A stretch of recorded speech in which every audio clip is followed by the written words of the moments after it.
இப்போல்லாம் பார்த்தீங்கன்னா, ஏறத்தாழ கதை இலக்கான்ங்கிறது தமிழ் சினிமாவுக்கு மிக முக்கியமான ஒரு பங்காற்றக்கூடிய ஒரு காலகட்டம். இப்ப மாரி இல்ல. இப்பல்லாம் வந்து கதை இலாக்கான்ங்கிறதே ஒண்ணு எந்த இயக்குனர்களும் வச்சிருக்காங்களாங்கிற கேள்வி ஆயிடுச்சு. பாக்யராஜ் சாருடைய சிறப்பு என்னன்னு பார்த்தீங்கன்னா, லாஜிக்கல் பாயிண்ட்ன்னு எது இருக்கோ, எது கேள்வியெல்லாம் வருதோ, அந்த கேள்விய பேசி அதற்கான விடை இருக்கும். இத விட இன்னும் கூடுதலான அவருடைய திரைக்கதை சிறப்பு என்னன்னா, எந்த லாஜிக் ஓட்டைகள்னு சொல்றோமோ, அத நம்ம கதை இலாக்கால பேசும்பொழுது ஒருவர் கேட்டிருக்காருன்னு வச்சுக்கங்களேன். ரொம்ப முக்கியமான, "அட இத நம்ம யோசிக்கலையே" அப்படின்ற மாரி ஒரு பாயிண்ட்டா இருந்தா, அந்த பாயிண்ட்ட திரைப்படத்துல ஒரு கதாபாத்திரமே கேட்கிற மாரி வச்சுருவாரு. அப்ப என்ன ஆகும்னா, படம் போய்க்கிட்டு இருக்கு. இப்போ ஒரு 4வது ரீல், 5வது ரீல் வரப்போது, பார்க்கிற பார்வையாளர்களுக்கு ஒரு கேள்வி இருக்குன்னு வச்சுக்கங்களேன். அந்த கேள்விய அதே ரீல்ல இருக்கக்கூடிய ஒரு கதாபாத்திரமே கேள்வியா கேட்டுரும். அப்போ அவர் பார்க்கறதுக்கு என்ன, நம்ம நினைச்சத இந்த கதாபாத்திரம் பேசிருச்சேன்னு தோன்ற அளவுக்கு மக்களுடைய பல்ஸ் தெரிஞ்சவன்னு சொல்லுவாங்கல்ல, அதுதான் அவருடைய பெரிய சிறப்பா நான் பார்த்தேன். சார், நீங்க பாக்கியராஜோட கதை இலாகாவில் பணியாற்றிருக்கீங்க. பாக்கியராஜ் இன்னைக்கு வரைக்கும் தமிழ் சினிமாவில் திரைக்கதைன்னா சிறந்த உதாரணம் பாக்கியராஜ் அப்படின்னு தான் சொல்லுவாங்க.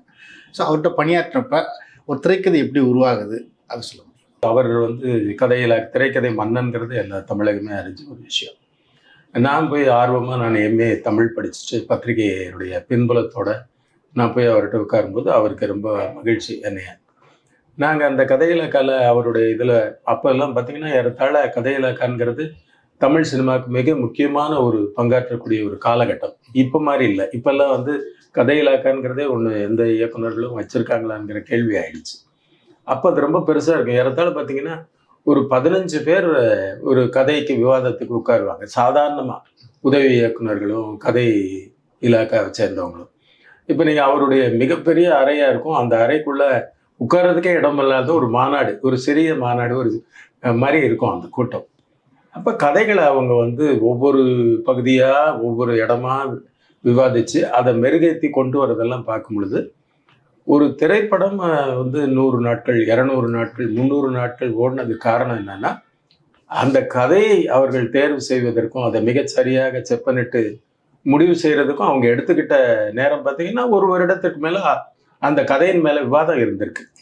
அதுதான் நான் பார்த்து வியந்த ஒரு விஷயமா இருந்தது. அப்போ அவர்கிட்ட தனிச்சிறப்பு அப்படின்னு நீங்க பார்த்தீங்கன்னா, ஒரு கதையை பாமரர்களுக்கு புரியக்கூடிய ஒரு கதையா இருக்கணும் முதல்ல. பாமரர்களுக்கு அந்நியமா இருக்கக்கூடிய ஒரு இடத்த அவர் தொடர்றதே இல்லை. ரொம்ப எளிமையா புரியக்கூடிய யதார்த்தமான கதைகள். அப்புறம் அந்த கதையை எவ்வளவு எளிமையா சொல்ல முடியும் அப்படிங்கிறதுக்கான முயற்சி தான் அவர் பண்ணுவார். நான் அவர்கிட்ட பணியாற்றும் பொழுது நான் கேட்பேன், இவ்வளோ எளிமையா சொல்லணுமா? நீங்கள் டைலாக்ல சொன்னா போதாதா? நீங்க உடல் மொழியில கூட நீங்க சொல்றீங்க, ஐயோ எனக்கு புரியலையே அப்படின்னு ஒரு வசனம் இருக்குன்னா, அதை உடல் மொழியோட சேர்த்து அவர் சொல்லுவார். அப்போ நான் கேட்டேன், உடல் மொழியோட சேர்த்து இது சொல்லணுமா? எனக்கு புரியல அப்படின்னு நீங்க வசனத்துல சொன்னாலே போதாதா அப்படின்னு கேட்கும்போது அவர் சொல்லுவார், படிக்காத ஜனங்களுக்கு வசனத்தை விட உடல் மொழி ரொம்ப பிடிச்சிருக்கும். அதனால எப்பயுமே படித்தவர்கள் படிக்காதவர்கள் எல்லாருக்குமே புரியுற மாதிரி நம்ம ஒரு படம் எடுக்கணும்னா எளிமையா 2 பேருக்கும் புரியுற மாதிரி இருக்குன்னா உடல் மொழியோட சேர்ந்து வசனங்கள் சொல்றது தான் நல்லது அப்படிங்கிற ஒரு இலக்கணத்தை அவர் சொன்னார். அப்புறம் இந்த திரைப்படத்துல ஒரு கதையில ஒரு கேள்வி வருதுன்னு வச்சுங்களேன், இது ஒரு முக்கியமான பாயிண்ட், லாஜிக்கல் பாயிண்ட் அப்படின்னு இருக்கு அப்படின்னா, பொதுவாக கதாசிரியர்கள் புதியவர்கள் என்ன பண்ணுவாங்கன்னா, அந்த லாஜிக்கை டச் பண்ணாம வெளியில போயிட்டு அதை பத்தி பேசாம நகர்ந்துருவாங்க கதை இலாக்கால பேசும் பொழுது. ஆனா நம்ம பாக்யராஜ் சாருடைய சிறப்பு என்னன்னு பார்த்தீங்கன்னா, லாஜிக்கல் பாயிண்ட்னு எது இருக்கோ, எது கேள்வியெல்லாம் வருதோ, அந்த கேள்வியை பேசி அதற்கான விடை இருக்கும். இதை விட இன்னும் கூடுதலான அவருடைய திரைக்கதை சிறப்பு என்னன்னா, எந்த லாஜிக் ஓட்டைகள்னு சொல்றோமோ, அதை நம்ம கதை இலாக்கால பேசும்பொழுது ஒருவர் கேட்டிருக்காருன்னு வச்சுக்கங்களேன். ரொம்ப முக்கியமான, "அட இதை நம்ம யோசிக்கலையே" அப்படின்ற மாதிரி ஒரு பாயிண்டா இருந்தா, அந்த பாயிண்ட்டை திரைப்படத்துல ஒரு கதாபாத்திரமே கேட்கிற மாதிரி வச்சிருவாரு. அப்ப என்ன ஆகும்னா, படம் போய்கிட்டு இருக்கு. இப்போ ஒரு 4வது ரீல், 5வது ரீல் வரும்போது, பார்க்கிற பார்வையாளர்களுக்கு ஒரு கேள்வி இருக்குன்னு வச்சுக்கங்களேன். அந்த கேள்விய அதே ரீல்ல இருக்கக்கூடிய ஒரு கதாபாத்திரமே கேள்வியா கேட்டுரும். அப்போ அவர் பார்க்கறதுக்கு என்ன, நம்ம நினைச்சத இந்த கதாபாத்திரம் பேசிருச்சேன்னு தோன்ற அளவுக்கு மக்களுடைய பல்ஸ் தெரிஞ்சவன்னு சொல்லுவாங்கல்ல, அதுதான் அவருடைய பெரிய சிறப்பா நான் பார்த்தேன் அவர்கிட்ட பணியாற்றும் பொழுது. நீங்கள் அவர்கிட்ட பணியாற்றும் போது என்னென்ன படங்கள் உருவாகிட்டு இருந்தது? நம்ம டைரக்டர்கிட்ட நான் அப்போ இருக்கும் பொழுது பார்த்தீங்கன்னா ஆர்ஆர் ஆரிரரோ அப்படிங்கிற ஒரு படம் அவர் எடுத்துக்கிட்டு இருந்தார் 90களில். அந்த படம், அந்த படத்தில் நான் நடித்தேன். நான் நடிக்கணுங்கிற என்னுடைய ஆர்வம் அவருக்கு தெரிஞ்சிச்சு. அப்போ அவர் கேட்பார், ஜேபி நீங்கள் சினிமாவில் நடிக்கணும்னு தானே வந்தீங்க, அப்படியே உங்களுடைய பயணம் பத்திரிக்கை அது இதுன்னு இப்படி வந்துருச்சு, நீங்கள் நடிங்க என்னுடைய படத்தில், நான் உங்களை அறிமுகப்படுத்துகிறேன்னு சொல்லி என்னை அறிமுகப்படுத்தினார். மிக முக்கியமான காட்சி, அந்த படம் பார்த்தவங்களுக்கு தெரியும். ஆர்ஆர் வந்து மனநலம் பாதிக்கப்பட்ட நிறைய கேரக்டர்ஸ் இருக்கக்கூடிய ஒரு படம். திரைக்கதைக்கு ரொம்ப வெகுவாக பேசப்பட்டு பானுப்பிரியா அந்த நடிகை அவங்களுக்கு வந்து தேசிய விருது பரிந்துரைக்கப்பட்ட அளவுக்கான ஒரு மிகப்பெரிய படம். அந்த படத்தில் என்னை நடிகனா அவர் வந்து சிறப்பாக அதை வெளியிட்டு அந்த நல்ல ஒரு காட்சியை எனக்கு கொடுத்துருப்பாரு. அதாவது அந்த கதாநாயகனுடைய கதாபாத்திரத்தை அறிவு ரீதியாக மிஞ்சக்கூடிய அளவிற்கான ஒரு பாத்திரமாக அதை படைச்சிருப்பாரு. அது அவருடைய பெருந்தன்மையை காட்டுச்சு. அந்த படம் வந்த பிறகு நிறைய பேர் என்னை, நான் வெளியில் நடப்பாகும் போது என்னை அடையாளம் கண்டுக்கிடுவாங்க, ஓ நீங்கள் தானே அந்த பாத்திரத்தை நடித்ததுன்னு கேட்குற அளவுக்கு இருந்தது. அந்த படத்தில் நான் நடித்த கதாபாத்திரம் வந்து ஒரு மனநலம் பாதிக்கப்பட்ட ஒரு கேரக்டரு. அது என்ன ஆகும்னா, மாத்திரையை அவர் வந்து வார்டனுங்கிற முறையில் அவர் வந்து எல்லா நோயாளிகளுக்கும் மனநோயாளிகளுக்கும் கொடுப்பாரு. அந்த கதை நாயகன் அந்த கதாபாத்திரம்.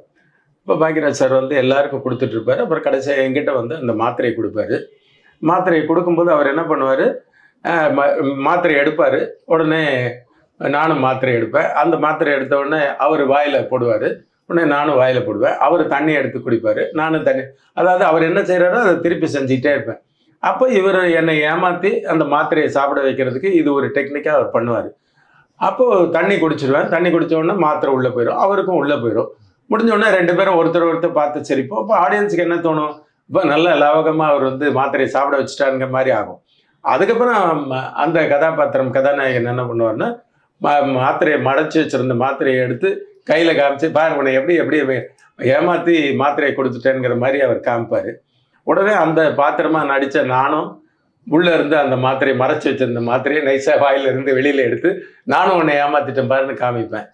இப்படிப்பட்ட ஒரு நகைச்சுவை காட்சியை வச்சுருந்தாரு. இது ரொம்ப எல்லாரும் அந்த திரையரங்கில் பார்த்தீங்கன்னா ரொம்ப வெகுவாக பாராட்டப்பட்ட ஒரு காட்சி அது அமைஞ்சிச்சு. அவரே கிராஸ் பண்ணுற அளவுக்கான ஒரு காட்சியை பெருந்தன்மையோடு எனக்கு கொடுத்து என்னை ஒரு நடிகனை அறிமுகப்படுத்தினது என்னுடைய திரைக்கதை மன்னர் கே பாக்யராஜ் சார் தான்.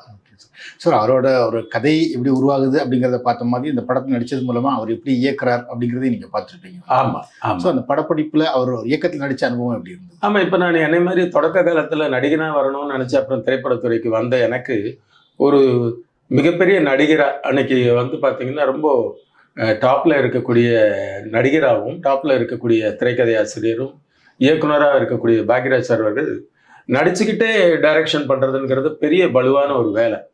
அதை ரொம்ப எளிதாக யாராலையும் பண்ண முடியாது. ஏன்னா முன்னே ரொம்ப சிரமப்பட்டு பண்ண வேண்டியது இருக்கும். ஆனால் இது 2யும் பண்ணுவார். தயாரிப்பும் ஏறத்தாழ அவர் பண்ணுவார். அப்போ என்ன ஆகும்னா, அந்த கதாபாத்திரங்களுக்கான காட்சி அமைப்பை எல்லாருக்கும் அவர் விளக்கி கொடுக்கறது பார்த்தீங்கன்னா ரொம்ப எளிமையாக இருக்கும். அவரும் இப்போ நான் பணியாற்றின அதே பள்ளியிலிருந்து வந்தவர்னால காட்சிகளை மிக தெளிவாக சொல்லி, அந்த வசனங்களை சொல்லி, அந்த கதாபாத்திரங்களை முழுதாக இயல்பாக பேசுவதற்கான முயற்சி அவர் எடுப்பார்.